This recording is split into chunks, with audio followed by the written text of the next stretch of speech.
दोस्तों, आज हम आपको हज़रत उमर फ़ारूक रज़ी अल्लाह अन्हु की ज़िंदगी के चंद ऐसे वाक़यात सुनाएंगे जो इंसानियत, अदल और रहम दिली की ज़िंदा मिसाल हैं। हज़रत उमर रज़ी अल्लाह अन्हु का मामूल था कि वो रात के वक्त मदीना की गलियों में गश्त करते ताकि लोगों के हालात जान सकें। एक रात उन्होंने एक झोंपड़ी से बच्चों की रोने की आवाज़ सुनी।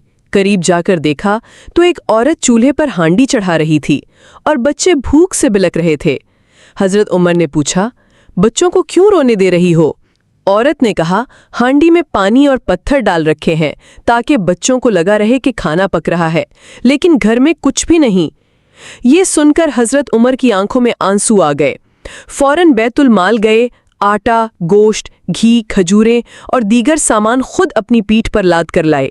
जब एक खादिम ने कहा, या अमीरुल मोमिनीन, मैं ये वज़न उठा लेता हूँ, तो हज़रत उमर ने फरमाया, क्या क़यामत के दिन मेरा बोझ भी तुम उठाओगे? फिर खुद खाना पकाकर बच्चों को खिलाया और उस वक्त तक बैठे रहे जब तक बच्चे हंसने न लगे। ये वाक़या हमें सिखाता है कि सरबराह रियासत का काम सिर्फ हुक्म देना नहीं, बल्कि अवाम के हाल से बाखबर रहना और ख़ुद उनके लिए तगोदो करना है। 17 हिजरी में मदीना में सख्त कहत पड़ा। उस वक्त हज़ारों लोग भूखे और बेसहारा हो चुके थे।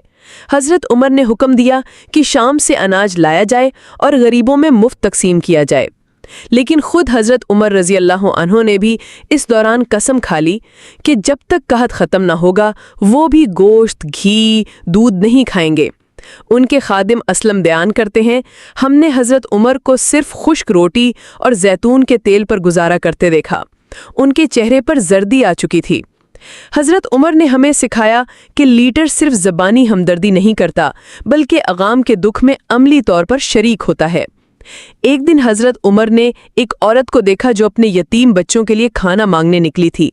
जब उन्हें मालूम हुआ कि वो बच्चों की परवरिश में मुश्किल में है, तो फ़ौरन बैतुल माल से उसके लिए वजीफ़ा मुकर्रर किया और ये फरमाया कि जिस घर में बाप ना हो वो हुकूमत की जिम्मेदारी है। मजीद फरमाया, अगर कोई यतीम भूखा सो गया तो उमर उसका जवाबदा होगा। इस्लामी रियासत की जिम्मेदारी सिर्फ अमनो अमान तक महदूद नहीं, बल्कि वो यतीमों की कफालत और उनका भला सोचने का नाम है।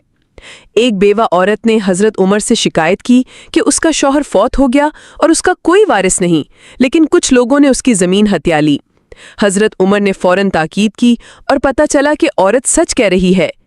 उन्होंने ज़मीन उस औरत को वापस दिलाई और उन लोगों पर जुर्माना आयद किया। साथ ही उस औरत के लिए माहाना वजीफ़ा मुकर्रर किया और कहा, बेवा औरत की फरियाद अर्शे इलाही तक जाती है, उमर को इसका हिसाब देना होगा। हज़रत उमर ने हमें सिखाया कि इस्लाम में औरत की इज़्ज़त और हकूक़ का मुकम्मल ख्याल रखा जाता है, चाहे वो कितनी ही कमज़ोर हो। एक मर्तबा हज़रत उमर रात को एक चिराग की रोशनी में काम कर रहे थे। उसी दौरान उनका बेटा आया और कुछ ज़ाती बात करने लगा। हज़रत उमर ने फ़ौरन चिराग बुझा दिया।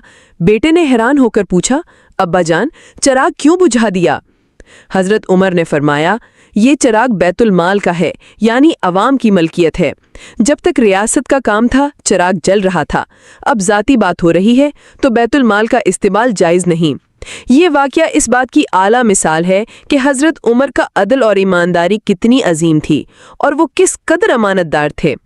मज़ीद ऐसे ईमान अफरोज़ वाक़यात सुनने के लिए हमारा चैनल ज़रूर सब्सक्राइब करें।